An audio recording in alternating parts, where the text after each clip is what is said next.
500 plus jobs आई हैं जिनकी job eligibility सिर्फ और सिर्फ है bachelor degree. Welcome to T for tutorials. अभी रिसेंटली पंजाब गवर्नमेंट की पैरा की Punjab enforcement and regulatory authority की इस वीडियो में हम यही देखेंगे कि इस जॉब की सारी डिटेल्स क्या हैं।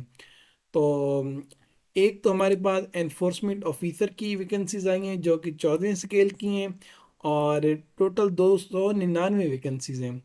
और इसके लिए जो क्वालिफ़िकेशन मांगी गई है वो मांगी गई है बैचलर डिग्री या फिर इक्विवेलेंट डिग्री, यानी कि 16 साल डिग्री आपके पास होनी चाहिए। और साथ ही साथ आपके पास ड्राइविंग स्किल होनी चाहिए। मोटरसाइकिल आपके पास मोटरसाइकिल लाइसेंस होना चाहिए ड्राइविंग का, या फिर कार ड्राइविंग लाइसेंस, या फिर LTV ड्राइविंग लाइसेंस आपके पास होना चाहिए। ड्राइविंग स्किल्स आपकी होनी चाहिए। अगर आपके पास ड्राइविंग लाइसेंस है तो वेल एंड गुड, अगर नहीं भी है तो आप इस जॉब के लिए अप्लाई कर दें और साथ ही साथ आप ड्राइविंग टेस्ट के लिए भी अप्लाई कर दें। एनफोर्समेंट ऑफिसर के साथ साथ इन्वेस्टिगेशन ऑफिसर की भी 11वें स्केल की टोटल 220 वैकेंसीज आई हैं। तो इन दोनों को हम बारी बारी देख लेते हैं। एनफोर्समेंट ऑफिसर के लिए बैचलर डिग्री और मेल के केस में जो फिजिकल स्टैंडर्ड्स हैं, BMI आपका 27 होना चाहिए। अगर आपने अपना BMI कैलकुलेट करना है तो आपने इस वेबसाइट पर चले जाना है, calculator.net पर। इसका लिंक आपको वीडियो की डिस्क्रिप्शन में मिल जाएगा।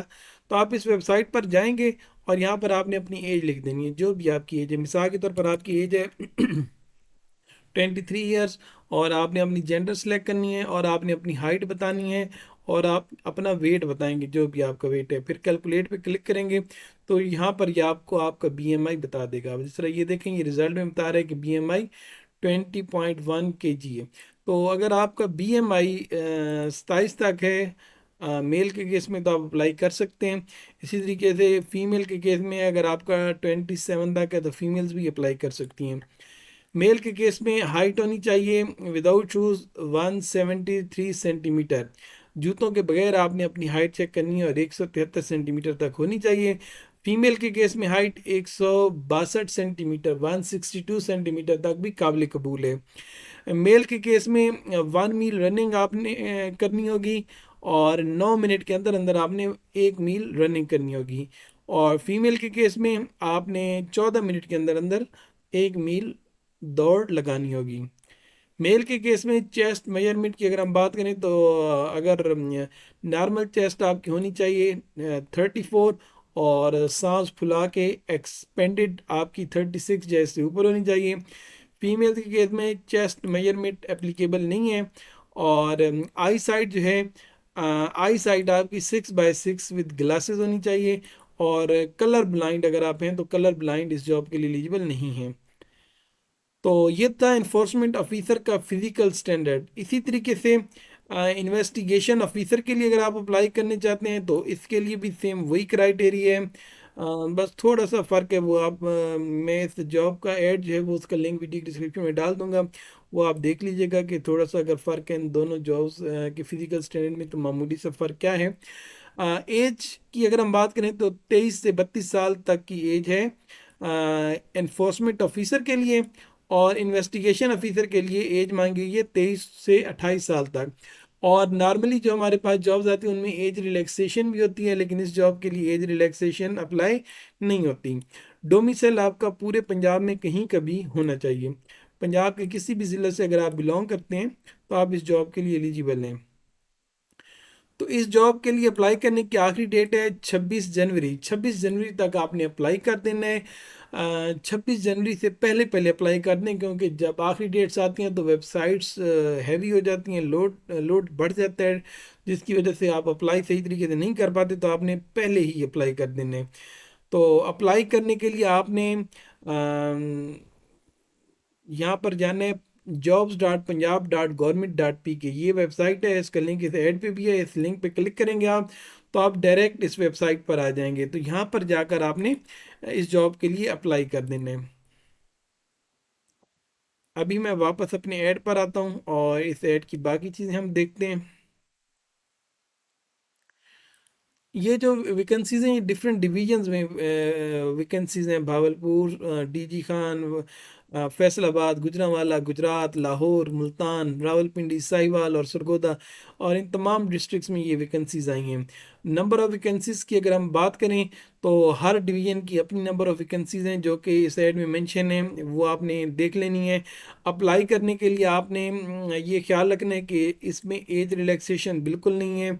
इसके अलावा आपने वेबसाइट पर ये लिंक है, इस पर जाकर आपने अप्लाई कर देने, और बिल्कुल सही तरीके से आपने अपना डाटा एंटर करने। और after creating the account the applicant through his or her account shall fill the application form against the advertised job of para by submitting necessary information and required document। तो ये तमाम documents आपने जमा करा देने हैं। फ़ोटो, शनाख्ती card, domicile, police verification certificate, driving licence और ये सारी चीज़ें। तो वो एप्लीकेंट जिनके डॉक्यूमेंट्स वेरीफाई हो जाएंगे उनको चालान इशू किया जाएगा और आइडेंटिफिकेशन स्लिप्स इशू की जाएंगी ताकि आपका फ़िज़िकल टेस्ट लिया जा सके। और आइडेंटिफिकेशन स्लिप सिर्फ उन लोगों को इशू की जाएगी जो चालान फ़ी जमा कराएंगे। और चालान फ़ी अगर आपने जमा करानी है तो पे ज़ैन के थ्रू आप जमा करा सकते हैं। और इसके अलावा बस आपने ये ख्याल रखना है कि 26 जनवरी से पहले पहले अप्लाई करें। सिलेबस अभी तक इन्होंने अनाउंस नहीं किया, लेकिन क्योंकि इस जॉब के लिए जो एलिजिबिलिटी है वो नॉर्मल बैचलर मांगी गई है, कोई ख़ास किसी सब्जेक्ट का जिक्र नहीं किया गया। तो इसका सिलेबस कुछ ही दिनों में आपको ईमेल करके ये बता देंगे। लेकिन जो नॉर्मली चांसेस हैं वो ये हैं कि इनका जो सिलेबस है वो नॉर्मल, जिस तरह जनरल नॉलेज हो गई, बेसिक इंग्लिश हो गई, बेसिक मैथमेटिकल कॉन्सेप्ट्स हो गए, करंट अफेयर्स हो गए, बस इन्हीं में से ही ये टेस्ट आएगा। तो आपने इन चीज़ों की तैयारी करनी है।